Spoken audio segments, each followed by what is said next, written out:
पहला सौदा में आप सबका स्वागत है। हमारे एक्सपर्ट्स हैं हमारे साथ विकेश शर्मा साहब, नितिन मुरारका जी और राजीव सासूते जी भी। और इससे पहले कि बाजार प्री ओपनिंग सेशन की तैयारी करें, एक बार नजर डाल लें दुनिया भर के संकेतों पर। एसजीएक्स निफ्टी एकदम शांत शुरुआत के संकेत देता हुआ लेकिन हरे निशान में सुबह से बना हुआ 4 अंक ऊपर। निक्केई के बाजारों में 18 महीने की ऊंचाई, 0.5% की तेजी यहां पर दिखेगी। चाइना के बाजारों पर डालिए शंघाई पर और हांगकांग पर। हांगकांग मामूली तेजी के साथ ट्रेड करता हुआ दिख रहा है, लेकिन शंघाई के बाजारों में कल लोअर लेवल से 7% से ज्यादा की शानदार रिकवरी, आज भी 1% ऊपर है। हाँ, ये जरूर है कि ऊपर के लेवल से थोड़ा फिसलता हुआ भी दिखा है शंघाई का बाजार। तो मिला जुला कारोबार, लेकिन हरे निशान की तरफ ज्यादातर बाजार ट्रेड करते हुए दिख रहे हैं, स्ट्रेट टाइम्स और बाकी सारे बाजार। तो कुल मिलाकर ग्लोबल मार्केट से संकेत पॉजिटिव साइड पर है।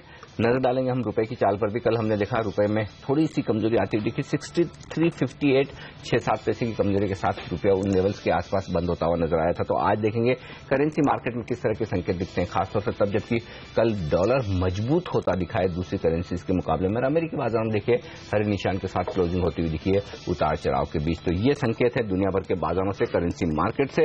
और भारतीय बाजारों के लिए संकेत अपने एक्सपायरी के पहले यहां पर मजबूती के वायदा कारोबार में स्टॉक फ्यूचर्स, निफ्टी फ्यूचर्स और साथ ही इंडेक्स फ्यूचर्स में अच्छी खासी खरीदारी के आंकड़े आते हुए दिखे। कैश मार्केट में जरूर एफआई ने थोड़ी बिकवाली फिर से की। चलिए शुरुआत होती हुई भारतीय बाजारों की प्री ओपनिंग सेशन में पहली टिक के तौर पर यहां पर आप देख सकते हैं बाजार खुलते हुए दिख रहे हैं। निफ्टी शांत शुरुआत करता हुआ 11 अंकों की मजबूती के साथ इस वक्त आपको नजर आएगा। और सेंसेक्स में अगर आप देखें तो लाल निशान के साथ शुरुआत होती दिखी, लेकिन 35 अंक नीचे इस वक्त सेंसेक्स आपको दिखेगा। तो एकदम छोटी सी रेंज में निफ्टी और सेंसेक्स शुरुआत करते हुए दिख रहे हैं। वैसी शुरुआत दिख रही है, स्टॉक्स में भी कोई खास एक्शन है नहीं। अब देखिए एनएमडीसी 5-5.5% मजबूत है। आयरन ओर पर ड्यूटी बढ़ाने की जो बातचीत चल रही है वो शायद इन कंपनियों के लिए बेहतर बात हो, उस लिहाज से एनएमडीसी मजबूत होता दिख रहा है। एचसीएल टेक 4% ऊपर है, टाटा मोटर्स 1.5% ऊपर है शुरुआती टिक्स पर। लेकिन रुपए पर नजर डालते हैं, यहाँ पर करेंसी मार्केट में किस तरह की शुरुआत होती दिखती है, वहां पर एक बार हम नजर डालेंगे। लेकिन इस बीच एनएमडीसी का स्टॉक 10% ऊपर होता हुआ दिख रहा है प्री ओपनिंग सेशन के शुरुआती कारोबार में। रुपए में 63 रुपए 64 पैसे पर शुरुआत होती दिखी, लगभग 6 पैसे के आसपास की कमजोरी के साथ शुरुआत की है करेंसी मार्केट ने। तो थोड़ा सा दबाव आना लाजमी था, जैसा कि अंदाजा था वही ट्रेड इस वक्त होता दिख रहा है। कुछ और स्टॉक्स जहां पर एक्शन देखने को मिल सकता है, जीएमआर इंफ्रा एक स्टॉक है जहां पर खबर आ रही कि 525 जो रिस्ट्रक्चरिंग स्कीम है उसमें ये जा सकते हैं। कल ये खबरें भी आ रही थी कि शायद एसबीआई जो बड़ा बैंकर है वो इन्हें रिस्ट्रक्चरिंग के तौर पर राहत दे सकता है। तो रिलीफ की बात जीएमआर इंफ्रा के लिए आती हुई दिख रही है। वायदा कारोबार के बेंच से भी बाहर निकल गया। इससे पहले कि वायदा कारोबार पर राय लूं, शर्मा साहब एक फंडामेंटल राय जीएमआर इंफ्रा पर, क्या इस तरह के स्टॉक्स में खरीदारी का मौका बन सकता है? बैलेंस शीट तो खराब है, लेकिन क्या ये वर्स्ट केस सिनेरियो है, यहां से ज्यादा खराब न हो, इस तरह की सिचुएशन हो सकती है? मेरे ख्याल से इस पे आपको फंडामेंटल तो डेफिनेटली सुधर सकते हैं, लेकिन ये सुधरेंगे गारंटीड ऐसा कोई वो नहीं है। बिकॉज जितना अगर आप इसको अगर मौका देते हैं तो किसी भी कंपनी को आप मौका देते हो और लॉन्गर पीरियड ऑफ टाइम तो चांसेस हैं उसके सर्वाइवल के बढ़ जाते हैं। तो पर फंडामेंटल की बजाय इसको आप टेक्निकली ट्रीट करें तो ज्यादा बेहतर है, बिकॉज फंडामेंटल्स तो सुधरने में इसमें समय लगेगा और डिपेंडिंग अपॉन कि क्या इनके टर्म्स होते हैं, बट शॉर्ट टर्म में जरूर ऊपर जा सकता है ट्रेडिंग की दृष्टि से। देखिए शर्मा जी, लैंडको इंफ्रा पर आपकी क्या राय रहेगी, क्योंकि यहाँ पर भी वही केस है। सीडीआर के लिए ऑफकोर्स अब आईसीआईसीआई बैंक को ये 6 रुपए 23 पैसे पर शेयर इशू कर रहे हैं। स्टॉक कल 4 रुपए के आसपास आया। ये एक well known well traded counter था, पेनी स्टॉक बन गया है। इसमें आप निवेशकों को क्या सलाह देंगे? जो ऑलरेडी निवेशक है जिसका बहुत ऊपर का लिया हुआ है उसके ऊपर कोई किसी भी कारण से ये उस लेवल पे पहुंचने की संभावनाएं बहुत ही कम है या ना के बराबर है। तो आप वही जहां पे आज के रेट में फंडामेंटल्स इतने चेंज हो गए हैं तो वहां पे उस लेवल पे जा नहीं सकते हैं। तो आप इनको सिर्फ ट्रेडिंग की दृष्टि से देख सकते हैं। अगर आप एवरेज भी करते हैं तो वो भी आपको स्टॉप लॉस लगा के करना पड़ेगा। This is the only way to trade these kind of stocks. Okay, GMR पर ही नितिन आपसे राय लेना चाहता था, क्योंकि वायदा कारोबार के बैंड से बाहर आ गया है ये स्टॉक, क्या तेजी का मौका बन सकता है यहाँ पर? और यदि हाँ और गैप अप ओपनिंग हो तो फिर क्या करना चाहिए? फ्रेश पोजीशन मेरे ख्याल से अनिल जी नहीं बनाना चाहिए, क्योंकि डेरिवेटिव मार्केट में कोई खास ओपन इंटरेस्ट एडिशन नहीं है।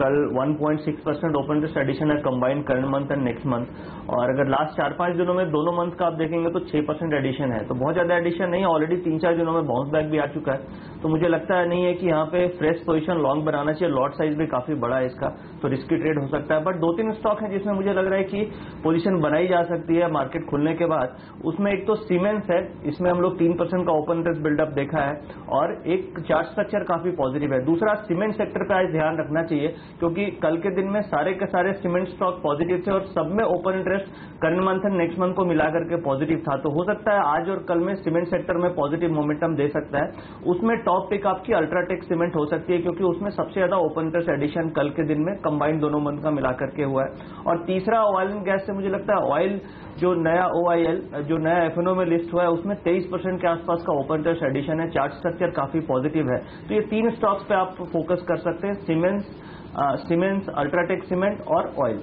ओके, तो ये फिलहाल काउंटर जो फोकस में रहेंगे। इसके अलावा माइंड ट्री पर मैं राजेश आपकी राय लेना चाहूंगी। AGM में साफ संकेत मैनेजमेंट ने दिया है कि यहां से आगे जो ग्रोथ आएगी डिजिटल बिजनेसेस में ही आती हुई दिखाई देगी। इंडस्ट्री एवरेज को आसानी से बीट कर पाएंगे, बड़े क्लाइंट्स चेस करेंगे। चार्ट्स पर स्थिति क्या दिख रही है माइंड ट्री की? हर्षदा, मुझे लगता है कि माइंड ट्री में एक शॉर्ट टर्म सपोर्ट है 1310 के आसपास, which is nothing but it's 200 EMA level. यहां से एक टेक्निकल पुल बैक मैं एक्सपेक्ट करता हूं। कल का दिन सबड्यूड था, परसों का दिन में वहां पे एक अच्छा बाइंग दिखा गया, तो मुझे लगता है एक अपसाइड बाकी है इसमें। But I am not positionally bullish on IT stocks at the moment. मुझे लगता है कि यहाँ पे एक पोजिशनल कॉल लेना चाहिए, शॉर्ट टर्म बाइंग कॉल लेना चाहिए with stop loss of 1320। Upside में मुझे लगता है 1380 का टारगेट आ सकता है। विनोद जी, क्या आप बायस रखेंगे इन टेक्नोलॉजी शेयरों में पैसे लगाने की? चाहे माइंड ट्री हो, टेक महिंद्रा एक परफॉर्मर है, क्या आप इन्फी और TCS से हटकर इन स्टॉक्स पर ज्यादा जोर देंगे? तो मेरे ख्याल से आपको ये इस तरह से देखना पड़ेगा कि ये जो सेगमेंट्स हैं उनमें से ग्रोथ कहां से आने वाला है। तो डिजिटल के अंदर ग्रोथ डेफिनेटली आने वाला है। तो कौन सी कंपनियां हैं जहां पे इनका अनुपात काफी आता है, तो उसमें मेरे ख्याल से अगर हम परसिस्टेंट को देखें तो वहां पे करीब 50% हिस्सा वो इस सेगमेंट से आता है, स्मैक से, सोशल, मोबिलिटी, एनालिटिक्स और आपका क्लाउड। तो वहां पे जो ग्रोथ है वो डेफिनेटली अच्छी है और बाकी जगह से भी ग्रोथ आ रहा है। तो अगर मेरे को स्मॉल कैप या मिड कैप स्टॉक पिक करना ही हुआ तो हमारी नजर परसिस्टेंट पे रहेगी। और ये जरूर देखना चाहिए इन्वेस्टर्स को कि जो इस तरह से रणनीतियां कोई कंपनी बनाती है तो उसका आगे क्वार्टर में उसको फॉलोअप करना चाहिए। अगर उसमें ट्रैक्शन आता है तो डेफिनेटली उनको पिकअप करना चाहिए। ओके, ये राय आती है इन सारे शेयरों पर। लेकिन लेंगे एक छोटा लेकिन लेंगे ट्रेडिंग कॉल्स। इस वक्त हमारे साथ पूजा त्रिपाठी जुड़ चुकी हैं सारे ट्रेडिंग कॉल्स कंपाइल करके। पूजा, बताइए किस तरह के मौके हैं, खरीदारी या बिकवाली? जी, खरीदारी के मौके आज ज्यादातर निकल कर आ रहे हैं। पहले कॉल से शुरुआत करते हैं। आज सीमेंट काउंटर में फोकस देखने को मिल रहा है। कृणाल डेमा ने अल्ट्राटेक सीमेंट में खरीदारी करने की राय दी है। कल भी इस काउंटर में अच्छी तेजी देखने को मिली थी, 3% तक का रनअप इस काउंटर में देखने को मिला था और आज भी उम्मीद की जा रही है, आज एक अच्छी तेजी की उम्मीद की जा रही है। अगले 2 से 3 दिन में 2970 तक के लेवल्स इस काउंटर में देखने को मिल सकते हैं। दूसरे कॉल में भी खरीदारी की राय निकल कर आ रही है। जय ठक्कर ने M&M में खरीदारी करने की राय दी है। यहाँ पर CLSA की भी रिपोर्ट आई है जिसमें बाइक रेटिंग यहाँ पर दी है और अगले 2 दिनों में उम्मीद की जा रही है कि 1380 तक के लेवल्स इस काउंटर में देखने को मिल सकते हैं। एक अच्छा मोमेंटम इस काउंटर से देखने की उम्मीद है। अगले 2 कॉल्स के लिए हमारे साथ बने हुए हैं राजेश सतपुते। गुड मॉर्निंग राजेश, बताइए आज आपके दोनों कॉल्स खरीदारी के ही होंगे? Good morning. देखिए, जो पहला कॉल रहेगा that will be buy call on DB's lab. Low beta है और मुझे लगता है कि इसमें जो फॉर्मेशन है that is a symmetrical triangle formation और यहाँ पे कंप्लीशन हुआ है ई वेव का, तो मुझे लगता है जो अपसाइड है वो यहाँ पे पोटेंशियल बहुत ज्यादा है as far as the risk to reward is concern. Short term call दे रहा हूँ लेकिन मैं 1800 का स्टॉप लॉस रखिए, टारगेट रहेगा 1880 का। एंड सेकंड कॉल रहेगा sell call on Apollo tyre. मुझे लगता है ओवरऑल टायर सेक्टर जो है और वहाँ पे वीकनेस इस सीरीज में देखा गया है। इनफैक्ट हमने यहाँ पे बहुत अच्छा सेलिंग देखा है। जो रिलीफ मिला है एक शॉर्ट टर्म रिलीफ सपोर्ट से मिला था 155 से लेके 172 तक का एक टेक्निकल पुल बैक देखा था। मुझे लगता है कि वो पुल बैक यहाँ पे ओवर हो चुका है। 175 का स्टॉप लॉस रख के यहाँ पे शॉर्ट करिए for price target of 160। Thank you Rajesh. आखिरी कॉल में राकेश बंसल अदानी पोर्ट्स में खरीदारी करने की राय दे रहे हैं। इनका मानना है कि एक ब्रेकआउट देखने को मिला है इस काउंटर में और अगले 2 दिनों में 5% से ज्यादा का रिटर्न इस काउंटर में देखने को मिल सकता है। आज 5 में से 4 कॉल्स में जानकार तेजी करने की राय दे रहे हैं।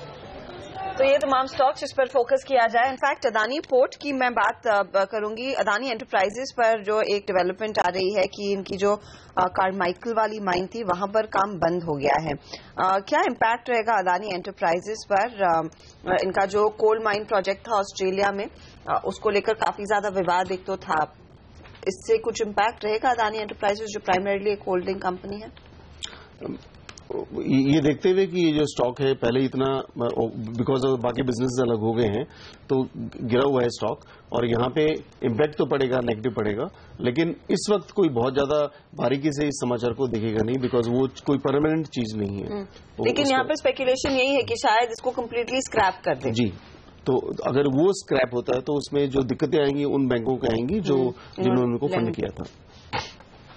तो ये फिलहाल राय अदानी एंटरप्राइजेज के शेयर पर। देखना होगा आज किस तरह से रिएक्ट करेगा इस पर्टिकुलर खबर पर। कुछ और काउंटर जिनमें आज खबरों का इम्पैक्ट है उसमें जेट एयरवेज शामिल है। एतिहाद ने कल साफ संकेत दिए हैं कि नए फंड इन्फ्यूजन और कंपनी में और हिस्सेदारी बढ़ाने पर वो जोर देंगे और इस पर विचार हो रहा है। साथ ही साथ अधिकारियों की इंटरनेशनल एयरलाइंस पर शॉर्ट यहाँ पर कोड शेयरिंग के लिए बातचीत भी हो रही है। टेक्निकली क्या एक माहौल है कि यहाँ से एक अच्छा स्पाइक मिलेगा, तेजी करनी चाहिए राजेश? हर्षदा, मुझे लगता है कि जेट में एक शॉर्ट टर्म सपोर्ट था 240-250 का, वहां से हम लोगों ने टेक्निकल पुल बैक देखा है। इनफैक्ट यहाँ पे बुलिश एंगल्फिंग पैटर्न जो हम लोग कहते हैं पिछले 4 दिन पहले हुआ था और वहां से कंसोलिडेशन देख रहे, तो आई बिलीव कि थोड़े दिन के लिए तो जेट में जो है वो मोमेंटम जो है वो पॉजिटिव रहेगा। अपसाइड में मैं ये देखता हूँ 300-340 ये बड़ा लेवल दे रहा हूँ मैं। 2 टारगेट्स 300 एंड 340 मुझे लगता है वो टारगेट आना चाहिए। लेकिन अगर आप पोजिशनल बेसिस पे देखो तो मुझे लगता है this is just a momentum call. Short term के लिए बाइंग करिए, स्टॉप लॉस स्ट्रिक्टली रखिए करीबन 240 का। मुझे ओवरऑल लगता है कि अगर लॉन्ग टर्म बेसिस पे देखें तो देयर इज अ प्रोबेबिलिटी कि जेट इसका जो रिसेंट लो था 200-210 का वो एक बार हिट करेगा। सो प्योरली ए मोमेंटम कॉल।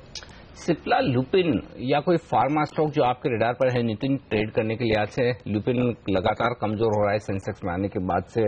कल कुछ फंड रेजिंग प्लान्स अप्रूव हुए 7,500 करोड़ के, तो डर ये भी शायद कि थोड़ा इक्विटी डाइल्यूशन होता दिखा है। सिप्ला में भी कुछ टॉप मैनेजमेंट में बदलाव होता दिख रहा है, कुछ और लोग छोड़कर जा रहे हैं। नेगेटिव खबरें यहाँ पर भी है। कहीं कोई शॉर्ट करने का मौका है या फिर आप मिड कैप फार्मा स्टॉक में कहीं एक्सपायरी के पहले शॉर्ट करने के चलते खरीदारी करना चाहते हैं? लुपिन में भी जो गिरावट हो रही है उसमें बहुत ज्यादा शॉर्ट बिल्डअप नहीं देख रहे हैं अनिल जी। कल ओपन इंटरेस्ट करीब 2% के आसपास का एडिशन है, तो मुझे ओवरऑल फार्मा में कुछ स्टॉक्स में करेक्शन है बट कुछ स्टॉक में तेजी भी बन सकती है। जैसे आप अजंता फार्मा देखिए, इसमें ओपन इंटरेस्ट एडिशन करीब 8.5% है और चार्ट स्ट्रक्चर काफी पॉजिटिव है। अगर पूरे फार्मा में एक स्टॉक लेना होगा तो मुझे लगता है कि अजंता फार्मा लेना चाहिए। 1,600 रुपए तक का टारगेट आपको मिल सकता है। अगर इसके बाद आप देखते हैं तो डिवीज लैब है और ग्लेनमार्क फार्मा, इन दोनों में भी पोजीशन बिल्टअप हो रही है। पॉसिबल है कि आज और कल ये 2 दिनों में या फ्राइडे तक 3 दिनों में फार्मा में दोबारा से मोमेंटम गेन हो सकता है, क्योंकि कल के दिन में हमने देखा कि जो रोलोवर्स का डेटा है उसमें नेक्स्ट मंथ में रोलोवर्स ठीक हो रहे हैं और ओपन इंटरेस्ट बिल्डअप बन रही है। तो अगर आपको फार्मा में आज चाल दिखती है तो इसका मतलब यह हुआ कि फार्मा में आने वाले 2-3 दिनों तक चाल रह सकती है। और अगर स्टॉक लेना है तो अजंता फार्मा होगा और उसके बाद ग्लेनमार्क फार्मा हो सकता है। Okay, Ajanta pharma, Glenmark pharma, ये कुछ एक स्टॉक हो सकते हैं जहां पर एक्शन दिखे। इनफाइनाइट कंप्यूटर्स, इस स्टॉक पर आपसे राय लेना चाहता हूं। कल बोर्ड बैठक की और 220 रुपए पर उन्होंने बायबैक अप्रूव किया है मार्केट से खरीदारी करने पर। कल स्टॉक 5% के ऊपरी सर्किट पर था जहां मेरा अंदाजा है आज फिर से एक 2-2.5% मजबूत खुलने की आसार दिखा रहा है। चार्ट्स पर क्या लेवल्स अहम है इस स्टॉक के लिए राजेश?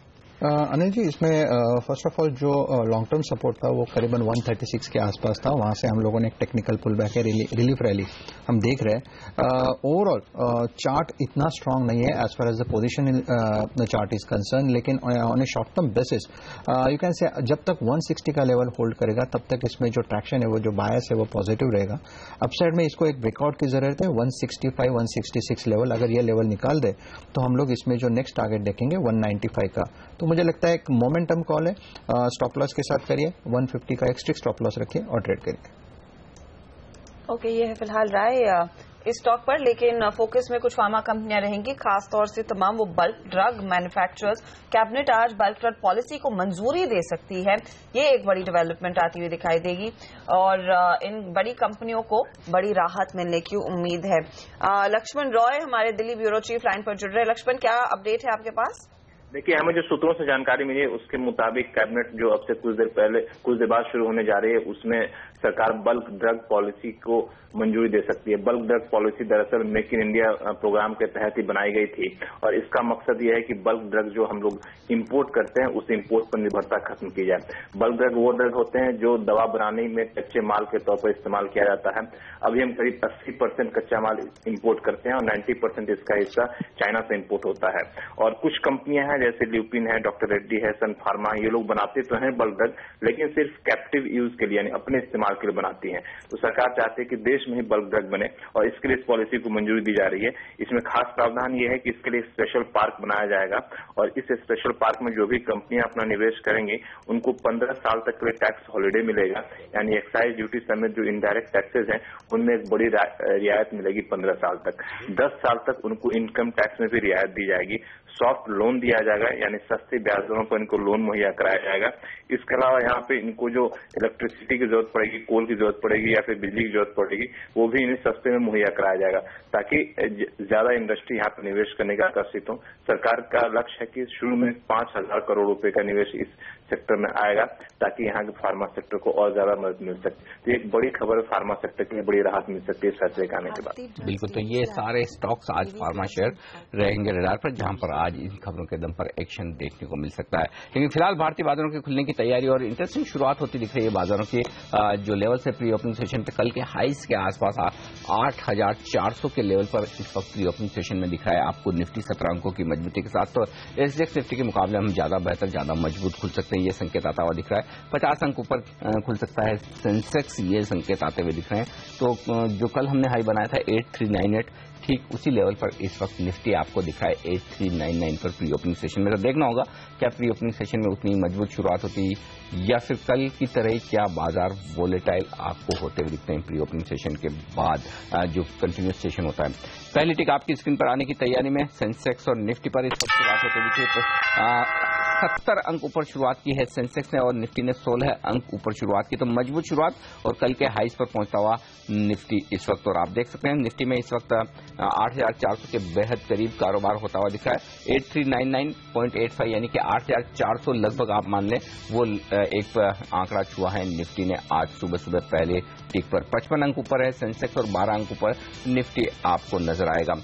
अल्ट्राटेक 1.5% के गेंस के साथ टॉप गेनर है इस वक्त और कोल इंडिया में 1% की मजबूती। आईटी शेयर मजबूत होते दिख रहे हैं। एचसीएल टेक, इन्फोसिस ने 1% की मजबूती के साथ की है शुरुआत। एनएमडीसी, वेदांता, हिंडाल्को जैसे शेयरों में मजबूती। आयरन ओर पर ड्यूटी बढ़ाने का जो फैसला सरकार का हो सकता है वो फायदेमंद होगा। फार्मा शेयरों में सन फार्मा ने पॉजिटिव शुरुआत की। ऑयल एंड गैस स्पेस से केन इंडिया, ओएनजीसी मजबूती देते हुए दिख रहे हैं बाजारों को। तो खरीदारी का माहौल इन सारे शेयरों पर। लेकिन सीमेंट आज फिर से लाइमलाइट में आता हुआ। अल्ट्राटेक सीमेंट लीड करता हुआ 0.2% ऊपर। एशियन पेंट्स में 1.5% का नुकसान है। एसबीआई 1% नीचे। एलएनटी, बीपीसीएल जैसे शेयरों में थोड़ी बहुत गिरावट है। प्रॉफिट बुकिंग आती दिख रही है साफ तौर पर ऊपर के लेवल से। इस वक्त सेंसेक्स और निफ्टी में एकदम फ्लैट कारोबार यहां पर होता हुआ दिख रहा है। लेकिन आइए वायदा कारोबार की तरफ कहां है एक्शन। जेपी एसोसिएट 1.25% कमजोर, एमटेक ऑटो 1% कमजोर, ये मामूली कमजोरी दिखाते हुए शेयर। लेकिन औरोबिंदो फार्मा सिटी की रिपोर्ट 1950 का लक्ष्य 1.5% मजबूत टॉप गेनर और इसके पीछे अल्ट्राटेक सीमेंट। तो ये स्टॉक्स हैं जो एक्शन में इस वक्त दिख रहे हैं। जस्ट डायल में 1% के आसपास की मजबूती। लाल निशान में फिसलने की कोशिश करते हुए सेंसेक्स और निफ्टी। बैंक निफ्टी ऑलरेडी नीचे आ चुका है, ये संकेत है। तो 8,400 को पार करना मुश्किल होता हुआ दिखा है इस वक्त बाजारों के लिए। ये संकेत हैं इस वक्त के हर्षा। और कौन से स्टॉक्स हैं आपके रडार क्या साइड पर आने जहां पर खबरों का इम्पैक्ट है उन काउंटर्स में आप देखिए तेजी बनती हुई दिखाई दी है। लैंडको इंफ्रा ये 2 करोड़ शेयर अलॉट कर रहा है आईसीआईसीआई बैंक को सीडीआर पैकेज के तहत। स्टॉक देखिए 10-12% ऊपर है आज की ट्रेड में। शक्ति शुगर जहां पर कल काफी करेक्शन देखने को मिला था, 5% का नुकसान देखने को मिला। पूर्वांकरा जैसे काउंटर्स में आज फिर हरकत है, 4% की तेजी, लेकिन वॉल्यूम्स कम है स्टॉक में। जेट एयरवेज के लिए अच्छी शुरुआत और जिसने रफ्तार पकड़ी है। जैसे हम आपको बता रहे थे कि एतिहाद ने कल साफ संकेत दिए हैं हमसे बातचीत में कि कंपनी विचार कर रही है जेट एयरवेज में और फंड्स डालने के लिए। स्टॉक 3% ऊपर है। इसके साथ साथ आप देखिए स्टर्लिंग बायोटेक, स्पिक जैसे काउंटर्स और बिंदो फार्मा जैसे आप मेंशन कर रहे थे अनिल, इसमें भी अच्छी खासी तेजी बनती हुई। आयरन ओर पर ये जो इंपोर्ट पर ड्यूटी लगाने की बात हुई है, एनएमडीसी को इसका फायदा मिलता हुआ, जैसे हम सुबह में भी बात कर रहे थे, 1 से 1.5% का इजाफा एनएमडीसी के शेयर में आता हुआ दिखाई दिया है। दूसरे काउंटर जहां पर हमने देखा आज एक्शन है, एमसीएक्स देखिए करीब 1% के गेंस के साथ ट्रेड करता हुआ। चोलामंडलम के शेयर में हमने देखा है वॉल्यूम एक्शन तो ज्यादा नहीं है लेकिन प्राइस पिकअप देखने को मिल रहा है। तो ये कुछ काउंटर्स हैं जहां पर हमने देखा है थोड़ी बहुत हरकत बढ़ी है। जेपी पावर, भारतीय Infratel, JP associates, Indian bank के तमाम काउंटर्स हैं जहां पर आज बिकवाली का दबाव हावी है। मिड कैप बैंक्स में आज हम देख रहे हैं मुनाफा वसूली देखने को मिल रही है।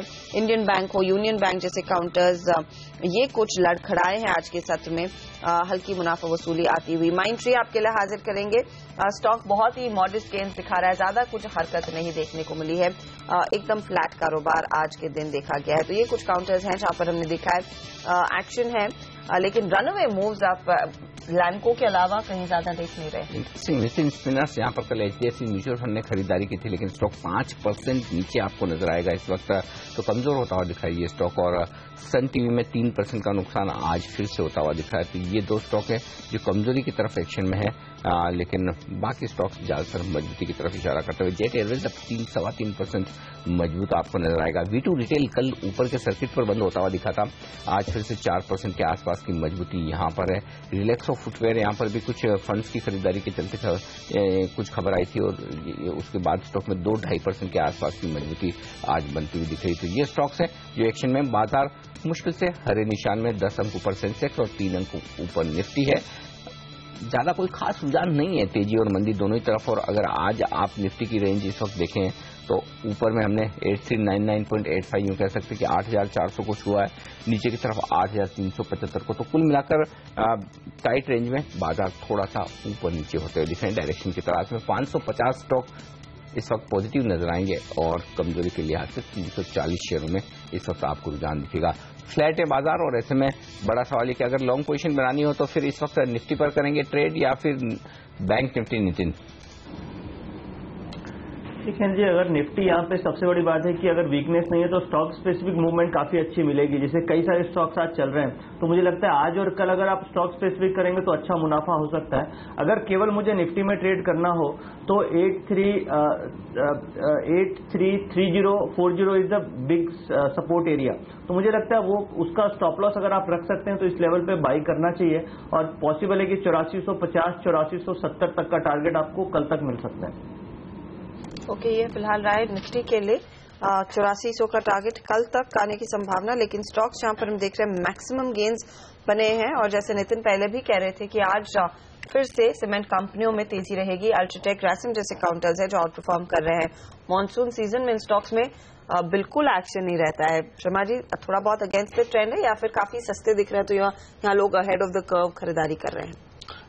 मेरे ख्याल से मार्केट जिस तरह से बॉटम आउट हो गए एक बार नीचे के लेवल से, तो उस वजह से जो कॉन्फिडेंस आया उतना ही लिया जा रहा है। अदरवाइज जो ट्रैक्शन आपको नंबर्स में वो तो मॉनसून के बाद ही दिखाई देगा। तो मॉनसून के बाद ज्यादा एक्शन शायद आप लौटता हुआ फिर से नजर आए। इस बीच औरोबिंदो फार्मा एक और स्टॉक है जिस पर राय लेना चाहता हूँ। क्या लेवल्स अहम है राजेश अब चार्ट पर, क्योंकि 3.25% स्टॉक चढ़ चुका है सिटी की रिपोर्ट के बाद। यहाँ पर 1945-50 के लक्ष्य नहीं है उन्होंने। अनिल जी, मुझे लगता है चार्ट बेहद स्ट्रांग है। इनफैक्ट 1370-1380 के आसपास इसमें टेक्निकल ब्रेकआउट भी देखा गया है। ओवरऑल मुझे लगता है एक्सपायरी के सामने एक शॉर्ट कवरिंग रैली में एक्सपेक्ट करता हूँ। करंट मार्केट प्राइस 1435 के आसपास है। There is still a chance कि यहाँ से एक 70-80 रुपए और चला जाए, लेकिन बिसाइड जो स्टॉप लॉस है वो आज के दिन का लो रखना पड़ेगा। ओके, ये फिलहाल रहा है औरोबिंदो फार्मा पर आती हुई। दूसरे काउंटर जहां पर हम देख रहे हैं इंटरेस्ट बना है ट्रेडर्स का, ओएनजीसी फिर से रेडार पर आया, करीब 1% के गेन्स देखने को मिला। आपको याद होगा पिछले पूरे हफ्ते प्राइवेट प्लेयर्स लीड कर रहे थे ऑयल एंड गैस के बाजार को बढ़ाने के लिए। क्या अब ओएनजीसी की बारी आ रही है? ओएनजीसी, मैं कहूंगा कि एनर्जी कंपनी में अगर आपको और वो भी पीएसयू में इन्वेस्ट करना हो तो आपके सामने दूसरा ऑप्शन कोल इंडिया का है। तो जो बेसिक डिफरेंस है और ओएनजीसी और कोल इंडिया के अंदर वो ये कि कोल इंडिया का प्रोडक्शन बढ़ रहा है और ओएनजीसी उस प्रोडक्शन को बढ़ा में नाकाम रहा है। तो अगर ओएनजीसी को आपको वापस लाना है और इसको आपको और फर्दर आपको पॉजिटिव कोई दूसरा ऐसा प्रोविजन करना पड़ेगा जिससे कि ये उत्साहित होकर कुछ बाहर के देशों में अपना ओवरसीज एक्विजिशन कर सके। तो अगर ऐसे ही रहने वाला है तो मेरे ख्याल से कोल इंडिया मुझे एनर्जी सेक्टर में एक बेहतर वो लगता है स्टॉक। अगर आपको ऑयल एंड गैस में ही रहना है तो ऑब्वियसली डाउनस्ट्रीम कंपनीज हैं तो उसके अंदर एचपीसीएल हमारी पिक है। रियल एस्टेट शेयरों में फिर से थोड़ा थोड़ा मूव आता हुआ दिखा है। एक्सपायरी के पहले क्या कुछ और शॉर्ट कवरिंग के आसार है नितिन, और उस लिहाज से कुछ ट्रेड लेंगे आप इन शेयरों में? अनिल जी, मुझे रियल एस्टेट में बहुत ज्यादा मजा नहीं आ रहा है। इसमें ऑलरेडी बाउंस बैक हो चुका। डीएलएफ में अभी 117-18 के आसपास रेसिस्टेंस है। तो मेरे ख्याल से फार्मा में जैसे अभी बाइंग आ रही है, सीमेंट में बाइंग आ रही है और सारे फार्मा के स्टॉक्स हाई मार रहे हैं। तो अगर मुझे लगता है ट्रेडिंग करनी होगी आज और कल के लिए तो फार्मा, और दूसरा अगर बैंकिंग में कुछ जैसे यस बैंक है इनमें फोकस करना चाहिए। पॉसिबल है कि आपको 2 से 3% का गेन इमीडिएट मिल सकता है। एक काउंटर जो भागा है और आई एम नॉट श्योर अगर आप इसे एक्टिवली ट्रैक करते हैं या नहीं, टेक्निकली जेबीएम ऑटो 184 पर राजेश, स्टॉक में करीब 5 से 6% की तेजी देखने को मिली है। कंपनी एक बस फैसिलिटी में 700 करोड़ का निवेश कर रही है। क्या और तेजी में रहेगा ये काउंटर? देखिए, मोमेंटम तो डेफिनेटली पॉजिटिव ही दिख रहा है यहाँ पे, क्योंकि इसका जो फॉर्मेशन है वो बुलिश फॉर्मेशन करीबन 170 के आसपास देखा गया है। 170 से लेके इसमें 200 तक की एक रैली देखी गई और फिर कंसोलिडेशन पिछले 8-9 ट्रेडिंग सेशन से कंसोलिडेट हो रहा है, तब जाके इसमें एक मोमेंटम है। तो मुझे लगता है मोमेंटम जो है वो बायस जो है वो पॉजिटिव रहेगा। आपको स्टॉप लॉस मेंटेन करना पड़ेगा 178 का। अपसाइड में if I am not wrong अगर 190 का लेवल निकाल दे द प्रोबेबिलिटी 210 तक का दिखता है। तो risk to reward is quite favourable. Purely momentum call है, not on a positional basis. Spinners के चार्ट पर भी नजर डाल के बताइए कि क्या करना चाहिए इस स्टॉक में। कहीं कोई लोअर लेवल पर खरीदारी के मौके हैं, क्योंकि 55 रुपए से स्टॉक शुरू हुआ है। 3 सेशन पहले 55 रुपए पर ट्रेड करा था और कल के सेशन में हमने देखा एचडीएफसी म्यूचुअल फंड जैसे दिग्गज फंड ने यहाँ पर खरीदारी की है। स्टॉक में भारी भरकम वॉल्यूम भी दिखे, लेकिन आज करेक्शन होता दिख रहा है। यहाँ पर क्या करना चाहिए, कहाँ खरीदना चाहिए इसे? नितिन, स्पिनर्स ने पिछले 3 महीने में बहुत अच्छा रिटर्न दिया है। करीबन 27 रुपए से लेकर ये रैली चालू हुई है 75 रुपीज तक। तो मुझे लगता है कि यहाँ पे टॉप आउट हो गया ये काउंटर और यहाँ पे बाय करना definitely is not unadvisable. So one should better try to liquidate long and wait for a dip if they wants at all to buy this counter only. Personal level पे मुझे लगता है कि यहाँ पे बाय करना थोड़ा अवॉइड करे तो बेटर होगा। बिल्कुल, फिलहाल अवॉइड करें। काफी अच्छी तेजी हो चुकी है। बिल्कुल सही करें राजेश की यहाँ पर 3 महीने पहले 27 रुपए के आसपास के लेवल थे, यानी कि लगभग 2.5 गुना हो चुका है 3 महीनों में रिटर्न देता हुआ ये स्टॉक। तो थोड़ा इंतजार कर लें करेक्शन का। वक्त है हमारे तीनों एक्सपर्ट से विदा लेने का। वीके शर्मा साहब, नितिन मुरारका और राजेश तत्वजी, आप सबका बहुत बहुत शुक्रिया सीएनबीसी आवाज के साथ जुड़कर बाजार स्टॉक्स पर अपनी राय रणनीति हमारे साथ शेयर करने के लिए। लेंगे एक छोटा सा ब्रेक और ब्रेक के बाद हमारे साथ जुड़ेंगे सेंट्रम वेल्थ मैनेजमेंट के कुंज बंसल बाजार स्टॉक सेक्टर पर अपनी राय के साथ।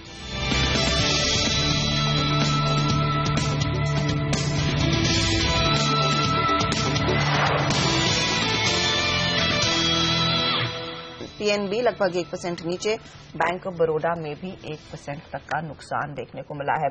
तो प्रेशर क्लियरली अनिल जी इन बैंक्स ने ही बनाया है मार्केट पर एक बार। बिल्कुल, तो वही हम बात कर रहे थे कि शायद बैंक निफ्टी डिसाइड करेगा कि हम 8,400 के पार जा पाते हैं या नहीं। सुबह सुबह पहली टिक पर 8,400 के नजदीक पहुंचे, लेकिन वहां से अब थोड़ा दबाव, बाजार कंसोलिडेशन के मूड में 8 दिनों की लगातार तेजी के बाद। लेकिन डायरेक्शन आगे क्या है बाजार का एक्सपायरी के बाद, ये बड़ा सवाल है जिस पर जवाब लेने की कोशिश करते हैं। हमारे साथ सेंट्रम वेल्थ मैनेजमेंट के कुंज बंसल इस वक्त कार्यक्रम में शामिल हो रहे हैं। कुंज, गुड मॉर्निंग, स्वागत है आपका सीएनबीसी आवाज पर। क्या लग रहा है, क्या करेक्शन पूरा कर चुका है बाजार 8,000 के आसपास और अब फिर से नए हाइज की तैयारी है, या फिर रेंज बाउंड ट्रेड ही होगा बाजार में, और यदि हाँ तो फिर क्या होगी रेंज?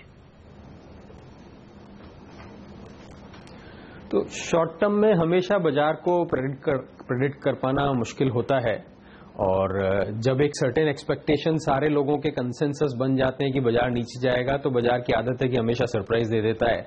एंड अगर जब एक स्टेज पे लगता है कि नहीं अब तो ऊपर ही जाता रहेगा, तो फिर से बाजार नीचे की तरफ सरप्राइज दे देता है। और दूसरी बात यह भी है कि मैं अगर एक बात बोलूं तो गुड न्यूज और गुड प्राइसेस दोनों साथ साथ नहीं आते हैं।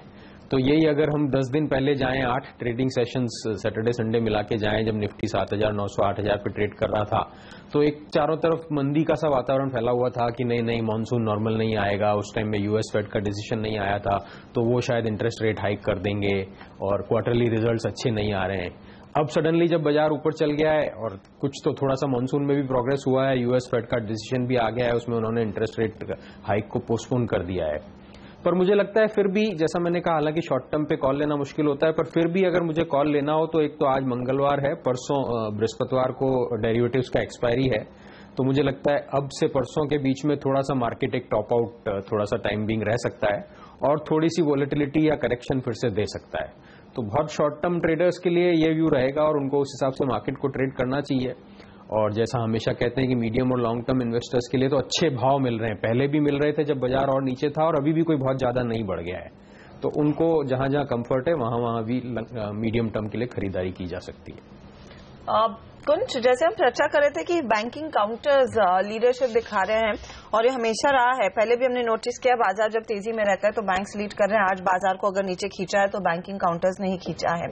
इस स्पेस में आपको क्या लग रहा है, कितने वैल्यूएशन अट्रैक्टिव है, खासतौर से पीएसयू बैंक्स? क्या आप ये प्रिफर करेंगे, प्राइस वाइज ज्यादा अट्रैक्टिव दिख रहे हैं compare to the private sector banks? तो दो चीजें मैं कहूंगा कि एक तो banking sector, banking and financial services sector, हमारा बैंक इंडेक्स भी अवेलेबल है मार्केट में, हमेशा से लीडर रहा है। और जब मैं ये कहूं लीडर तो मैं ये याद दिला दूं या जोर दे दूं कि लीडर दोनों तरफ रहा है। जब तेजी का बाजार होता है तो रिटर्न भी ज्यादा देता है, चलता भी ज्यादा है, और वही बाजार जब करेक्शन में आता है तो गिरता भी ज्यादा है, जो अभी हमने रिसेंट पास्ट में भी देखा था। तो वो एक फेनोमेना है जो आने वाले समय में भी रहेगा कि बैंकिंग सेक्टर लीडर ही रहेगा, तेजी का भी और मंदी का भी, करेक्शन का भी। दूसरी बात, अगर हम पिछले 1-1.5 साल में banking sector, banking and financial services sector as a whole को देखें तो ये 3 सब पॉकेट्स और इंपॉर्टेंट सब पॉकेट्स में बहुत डिफरेंट पैटर्न में डिस्ट्रीब्यूट हो गया है। मैं क्या कहना चाह रहा हूं, मैं क्लैरिफाई कर दूं कि बैंकिंग एंड फाइनेंशियल सर्विसेज में एक तरफ तो हो गए प्राइवेट सेक्टर बैंक्स, दूसरी तरफ जैसा अभी आपने कहा पब्लिक सेक्टर बैंक्स, और तीसरे हो गए एनबीएफसीज। तो पिछले 1.5 साल में प्राइवेट सेक्टर बैंक्स और एनबीएफसीज ने काफी अच्छे रिटर्न्स दिए हैं, और जबकि पब्लिक सेक्टर बैंक्स ने न सिर्फ अच्छे रिटर्न नहीं दिए बल्कि नेगेटिव रिटर्न दिए हैं। और उसका ऑब्वियसली कारण भी है जो उनके फंडामेंटल्स में रेस्पेक्टिवली रिफ्लेक्ट करता है।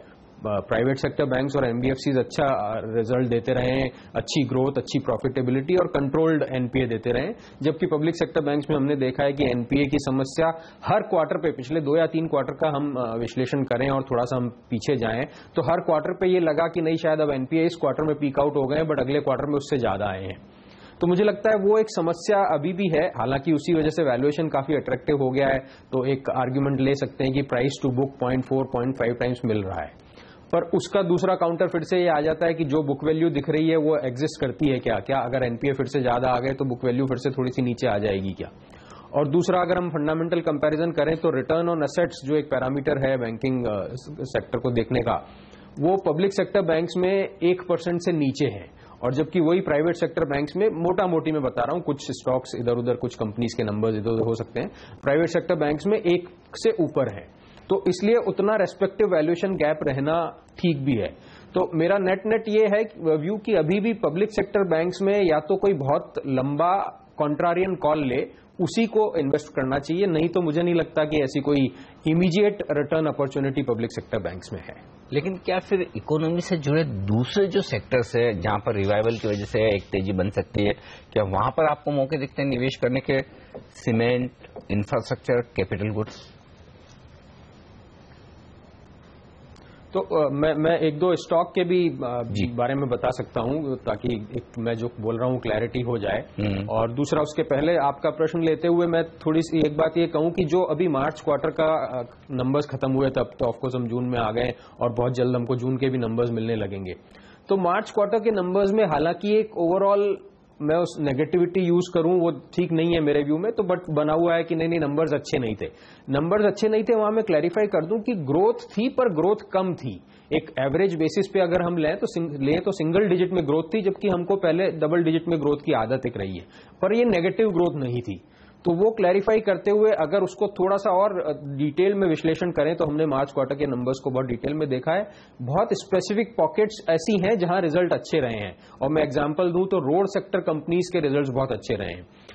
जैसा मैंने पहले ही कहा, प्राइवेट सेक्टर बैंक्स और एनबीएफसीज, और उसमें भी विद इन दैट बहुत स्पेसिफिकली होम फाइनेंस कंपनीज के नतीजे बहुत अच्छे रहे हैं।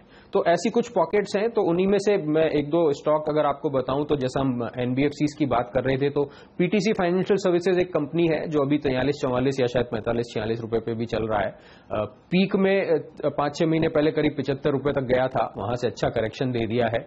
और इसका बिजनेस करीब करीब net interest margin business terms में मैं बात करूं तो 30% over the next 2 years grow होने की संभावना है।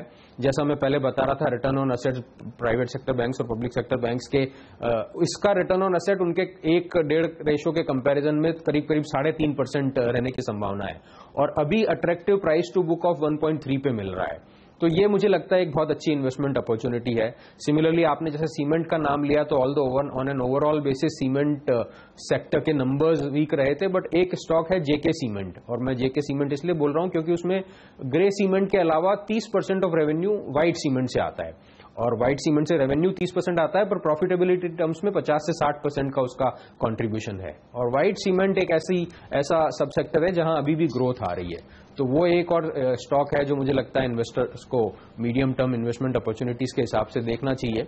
अगर कोई करेक्शन आ जाता है कुछ अगले हफ्ते तक में, तो करेक्शन में लेना ज्यादा अच्छा रहेगा, और अगर करेक्शन में लेते हैं तो शॉर्ट टर्म रिटर्न भी उनमें मिलने की संभावना है। कुछ इस समय क्या आपको लग रहा है कि टेक्नोलॉजी में उतने ही मौके हैं जितने पहले दिख रहे थे अच्छे रिटर्न्स कमाने के? एक तो इंटरनेशनल मार्केट्स में जो स्टेबिलिटी धीरे धीरे करके लौट रही है, उससे क्या इन कंपनियों को फायदा मिलेगा? कंसिडरिंग यूरोप में एक अच्छा खासा एक्सपोजर कंपनियां बढ़ाना चाह रही थी, एंड ऑफ कोर्स हमने सुना है कि डिजिटल स्पेंड्स अब आगे बढ़ने की उम्मीद है। माइंडट्री उस पर और फोकस बढ़ा रहा है। इन्फोसिस ने उसकी खुद की स्ट्रैटेजी बदली है डिजिटल पे और फोकस करने के लिए। क्या ये एक अपॉर्चुनिटी है? जी हाँ, हालांकि थोड़ा सा शॉर्ट टर्म में आईटी सेक्टर और स्टॉक्स ने परफॉर्म नहीं किया है। शॉर्ट टर्म का मेरा मतलब ये पिछले 4-5 महीने को मैं देखूं तो मार्च क्वार्टर में सरप्राइजिंगली आईटी सेक्टर की 4-5 कंपनीज बड़ी और छोटी मिला के उनके साथ में इंडिविजुअल इश्यूज हो गए थे, और कुछ के शायद जून में भी कंटिन्यू होंगे। पर फिर भी एक सेक्टर परफॉर्मेंस के हिसाब से मैं देखूं तो सेक्टर में ग्रोथ है, number 1। Number 2, diversification over the years companies ने किया है कि एक टाइम था जब 90 से 100% डिपेंडेंस यूएस पे रहती थी, अब वो कम हो गई है, और अब कंपनीज का बिजनेस यूरो से भी आता है, एशिया पैसिफिक से आता है, और डोमेस्टिक इंडिया से भी आता है। और एक जो बहुत बड़ा सपोर्ट इस सेक्टर को रहेगा कि करेंसी रिसेंट पास्ट में इंडियन रुपी डेप्रिशिएट हुआ है अगेंस्ट द डॉलर, और शायद और होगा, तो वो एक सपोर्ट मिलेगा बहुत अच्छा। तो उस हिसाब से शॉर्ट टर्म में थोड़ा सा अभी भी एक क्लैरिटी कम है कि स्टॉक्स चलेंगे या नहीं चलेंगे, बट मीडियम टर्म का कॉल लें 2 से 3 क्वार्टर का, और उससे लॉन्ग टर्म कॉल लें 1 साल प्लस का, तो मुझे लगता है अच्छी अपॉर्चुनिटीज हैं लार्ज कैप में भी, जहां अच्छे करेक्शन भी हो गए हैं। तो एक टाइम था कि काफी वैल्यूएशन एक्सपेंसिव हो गए थे, और मिड कैप में भी। ओके, कुछ बहुत बहुत शुक्रिया आपका। उसमें मैं स्पेसिफिक स्टॉक के अगर बारे में बात करूं, जी कहिए।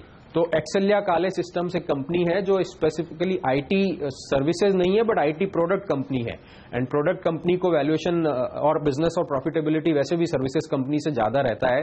तो मुझे लगता है ये कंपनी देखनी चाहिए। इसमें क्योंकि कंपनी प्रोडक्ट स्पेस में है, तो टॉप लाइन ग्रोथ उतना नहीं आता है या नहीं आएगा जितना इन जनरल इंडस्ट्री का या सर्विसेज कंपनी का आता है, बट मार्जिन टर्म्स में, डिविडेंड पे आउट टर्म्स में, रिटर्न ऑन इक्विटी टर्म्स में कंपनी के नंबर्स बहुत ही अच्छे हैं। करीब करीब 70-80% ऑफ द प्रॉफिट कंपनी बांट देती है, तो पे आउट रेशियो बहुत हाई है। पे आउट रेशियो हाई है, कैश नहीं रखती है, तो इसलिए रिटर्न ऑन इक्विटी कंपनी का अगेन 70-75% की रेंज में है। इनफैक्ट मेरे ख्याल से शायद उससे ज्यादा भी है, मेरे नंबर्स थोड़े बहुत इधर उधर हो सकते हैं। और जैसा मैंने कहा प्रोडक्ट्स में है तो स्टडी बिजनेस है, एग्जिस्टिंग क्लाइंट है, ऑफकोर्स कंपनी उस बिजनेस को ग्रो करने की कोशिश कर रही है, बट जैसा मैंने कहा टॉप लाइन में शायद बहुत ज्यादा ग्रोथ इमीडिएट टर्म में नहीं आए, अनलेस की कोई सरप्राइजिंग 2-3 बड़े क्लाइंट ऐड हो जाए। बट गिवन द फैक्ट, जैसा मैंने कहा, dividend pay out, profitability, return on equity and valuation, तो एक अच्छा इन्वेस्टमेंट मीडियम टर्म में हो सकता है। शॉर्ट टर्म में इसमें शायद रिटर्न ना मिले। शुक्रिया कुंज, हमारे लिए समय निकालकर अपनी बात सामने रखने के लिए। तो कुछ अपॉर्चुनिटीज, और जैसे कुंज ने मेंशन किया, असेलिया काले, पीटीसी इंडिया फाइनेंशियल्स, जेके सीमेंट, ये कुछ अपॉर्चुनिटीज रह सकती हैं, और कुंज का डिस्क्लोजर भी आपके सामने इन स्टॉक्स पर है। लेकिन फोकस सेबी की कल की बोर्ड बैठक में जो बड़े ऐलान किए गए हैं, और एक बहुत बड़ा तोहफा आया है स्टार्टअप वर्ल्ड के लिए। सेबी ने कल स्टार्टअप्स के लिए अलग ट्रेडिंग प्लेटफॉर्म खोला है। इसके साथ दूसरी कंपनियों के मुकाबले स्टार्टअप्स के लिए डिस्क्लोजर नियमों में काफी ढील दी गई है। स्टार्टअप्स की राह कितनी आसान होगी, कितने बड़े पैमाने पर वाकई में कंपनियां नैस्डैक के बारे में नहीं लेकिन भारतीय बाजार में लिस्ट करने के सोचेंगी। इन मोबी के सीएफओ मनीष दुग्गर हमारे साथ है। मनीष, इस मुद्दे पर काफी समय से चर्चा हो रही थी, इनफैक्ट आपने भी सेबी को काफी इनपुट्स दिए हैं। देर आए दुरुस्त आए, लेकिन कितना बड़ा फायदा मिलेगा वाकई में स्टार्टअप्स को इस नए प्लेटफॉर्म के आने के बाद? जहां तक इस पर्टिकुलर प्लेटफॉर्म का सवाल है, आज के पहले आज जो भी स्टार्टअप्स हैं उनको अपॉर्चुनिटीज ही नहीं थी कोई लिक्विडिटी क्रिएट करने के लिए। उनको लार्जली डिपेंड करना पड़ता था प्राइवेट इन्वेस्टर्स के ऊपर, और ऑल्दो इसमें अभी भी लिमिट्स हैं, सारे इन्वेस्टर्स इसमें पार्टिसिपेट नहीं कर सकते। लेकिन जहां तक स्टार्टअप्स का सवाल है जो ऑलरेडी वेल नोन है और जहां पे इन्वेस्टर्स को विजिबिलिटी है, जहां इन्वेस्टर्स जानते हैं कि मॉडल सही है, उनके लिए दिस बिकम्स बहुत अच्छा अपॉर्चुनिटी फॉर रेजिंग मनी, जो पहले उनके लिए अपॉर्चुनिटी ही नहीं थी। एंड जैसे कि आप लोगों ने ऑलरेडी सुना होगा कि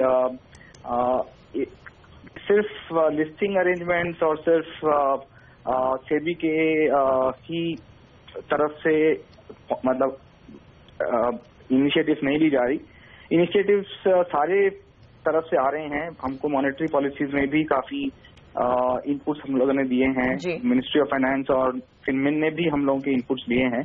और सबसे बड़ी बात यह है कि सारी तरफ से ये प्रोएक्टिव अप्रोच हो रहा है कि किस तरह से हम स्टार्टअप्स को सपोर्ट करें, जो आज हम देख रहे हैं जिनमें ऑलरेडी बिलियंस ऑफ डॉलर्स का इन्वेस्टमेंट आ रहा है बाहर से, और कैसे हम वो जो वैल्यू क्रिएशन हो रहा है उसको विद इन इंडिया रख सकें।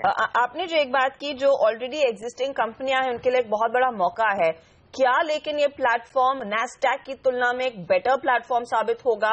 क्या हम उम्मीद करें कि जनवरी 1 के बाद जब से ये गाइडलाइंस लागू होने वाली हैं, स्नैपडील, फ्लिपकार्ट, पेटीएम, इन तमाम कंपनियों की बात हुई है कि आगे वे लिस्ट होना चाहती हैं, वो नैस्डैक नहीं इंडिया में लिस्ट होने की सोचेंगी?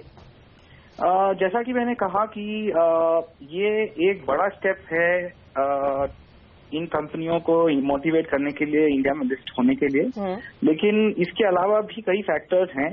तो मैं ये नहीं कहूंगा कि इस प्लेटफॉर्म के आने के बाद सडनली और सारी कंपनियां इंडिया में ही लिस्ट होने लग जाएंगी, लेकिन जो पहले ऑलमोस्ट डिस्कशन ही नहीं होती थी, वो डिस्कशन सब चालू हो जाएंगी। फॉरेन इन्वेस्टर्स भी अब इंडिया को पॉजिटिवली देखेंगे, एंड जैसे जैसे ये रेगुलेशंस आते हैं, जैसे जैसे ये चेंजेस आते हैं across monetary policy, FinMin etcetera, मेरे ख्याल से we will move in that direction.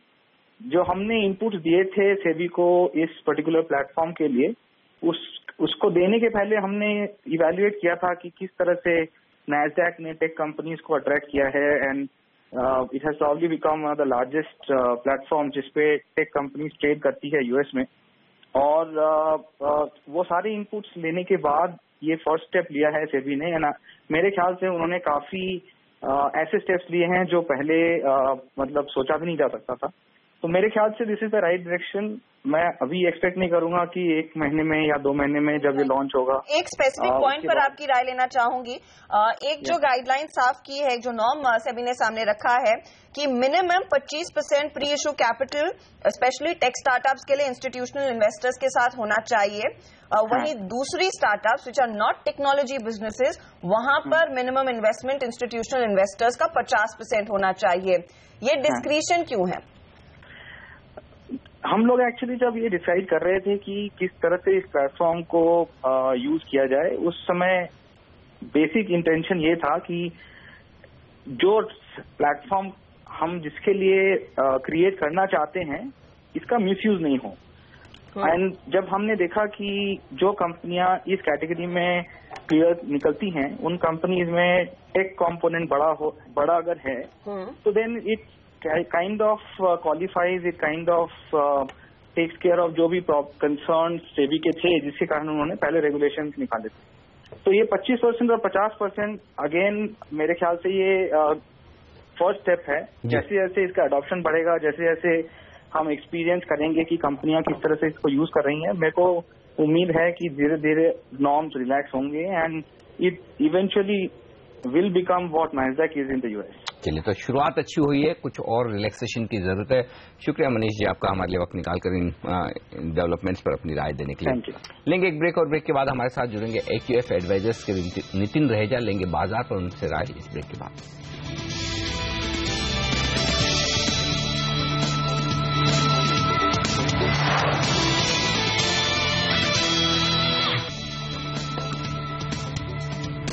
आप देख रहे हैं CNBC आवाज और focus state bank of India पर, जहां पर कंपनी की चेयरमैन अरुंधति भट्टाचार्य ने CNBC आवाज के साथ एक्सक्लूसिव बातचीत में कहा है कि ब्याज दरों में कटौती क्रेडिट ग्रोथ पर निर्भर करेगी।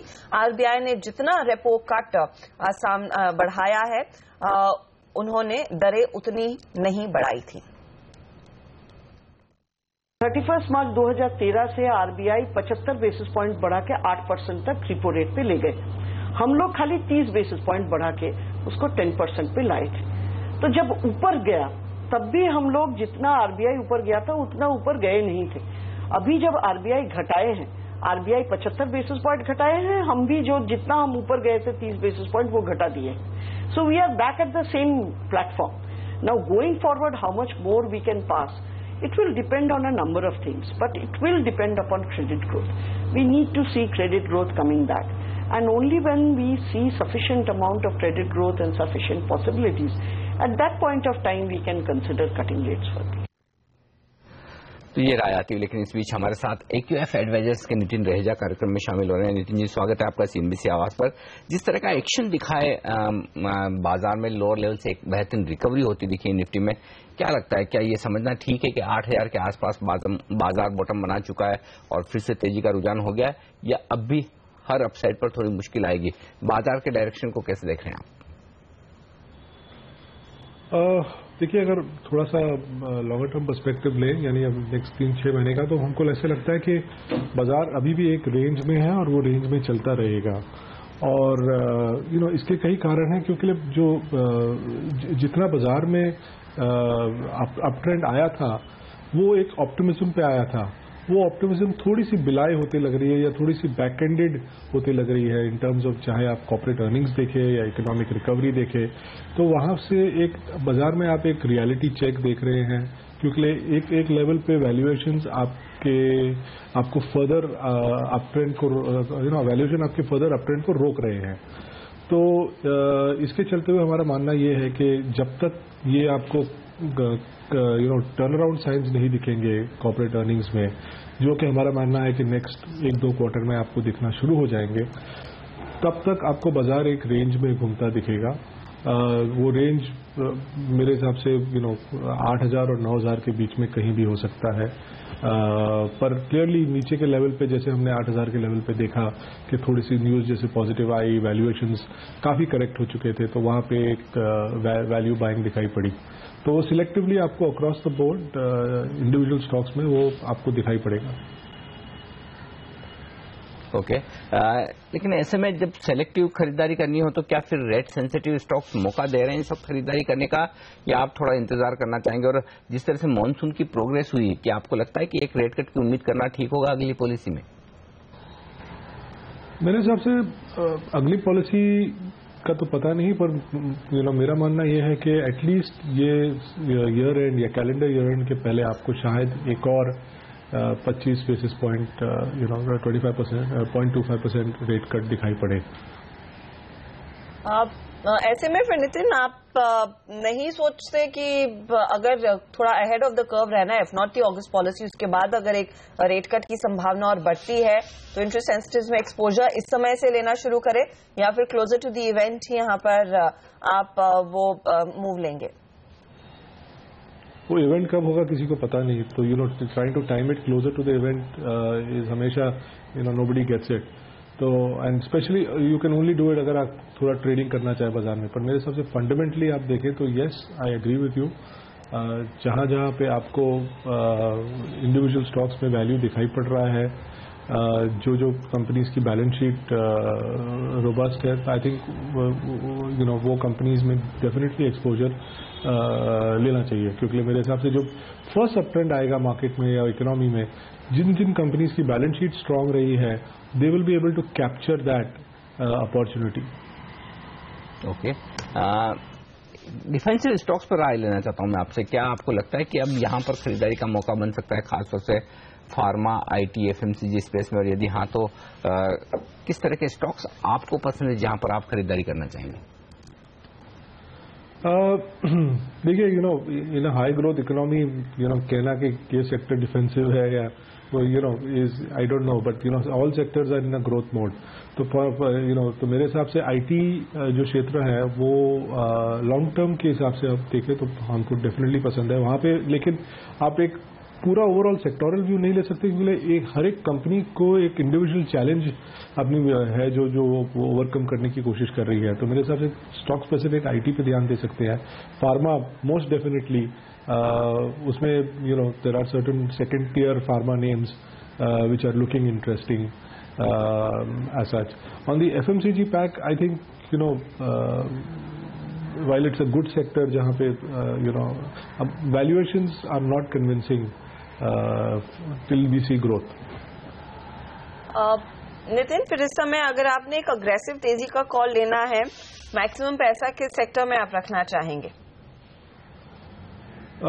क्लियरली अगर हम देखें तो एक तो है फाइनेंशियल्स, स्पेशली अगर आप उसमें फिर एनबीएफसी स्पेस देखें, क्योंकि that constitutes the largest component of the index. तो और क्लियरली वहाँ अगर इकोनॉमिक अप ट्रेंड आता है तो क्रेडिट ग्रोथ आपको पहले दिखाई पड़ेगा, और वहाँ पे भी हमारा bias more towards the private side रहेगा rather than the public sector side, because they have balance sheet constraints. Clearly जो दूसरा क्षेत्र जहाँ पे हमें दिखाई पड़ रहा है वो है some of the second tier infrastructure companies, specially जिनकी balance sheets are in a better shape. लेकिन इस बीच अगर आप देखें, बाजार 8,400 के पार निकलता हुआ दिख रहा है। 25 अंकों की मजबूती हो चुकी है सेंसेक्स निफ्टी में, और सेंसेक्स 80 अंक ऊपर है इस वक्त, तो मजबूती बेहतर होती हुई दिख रही है। नितिन जी, बहुत बहुत शुक्रिया आपका हमारे लिए वक्त निकालने के लिए और आज बाजार सेक्टर पर अपनी राय हमारे साथ शेयर करने के लिए। तो फिर से तेजी बनती दिख रही है बाजारों में, दिग्गज में खास तौर से, और लगातार 9वां दिन है आज बाजार में तेजी का। पहला सौदा में आज के लिए इतना ही, लेकिन आप बने रहिए, फोकस रहेगा आज कमोडिटी मार्केट के ओपनिंग पर, और साथ ही सौदा आपका लेकर आएंगे ब्रेक के बाद। नमस्कार।